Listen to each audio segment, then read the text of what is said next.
হযরত নূহ আলাইহিস সালাম সেই বিশাল নৌকা তৈরি করছিলেন। তখন রোজ এক বৃদ্ধা মহিলা তার ছোট্ট একটা পোটলা নিয়ে সেখানে আসতো আর জিজ্ঞাসা করতেন, বাবা আমরা কবে রওনা হব? নবীজি কথা দিয়েছিলেন, সময় হলেই তোমাকে ডাকবো মা, তুমি নিশ্চিন্তে বাড়ি ফিরে যাও। তারপর একদিন সেই ভয়ঙ্কর দিন আসলো।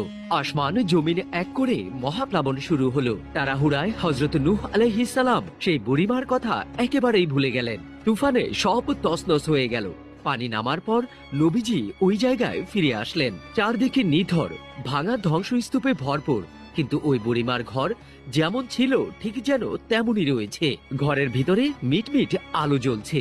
নবীজিকে দেখে বৃদ্ধা জিজ্ঞাসা করলেন, বাবা নৌকা কি তৈরি হয়েছে?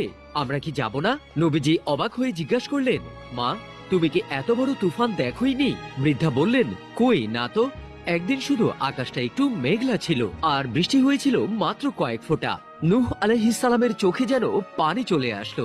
আল্লাহ জানিয়ে দিলেন, হে নূহ তুমি কথা দিয়ে ভুলে গিয়েছিলে, কিন্তু আমি ভুলিনি।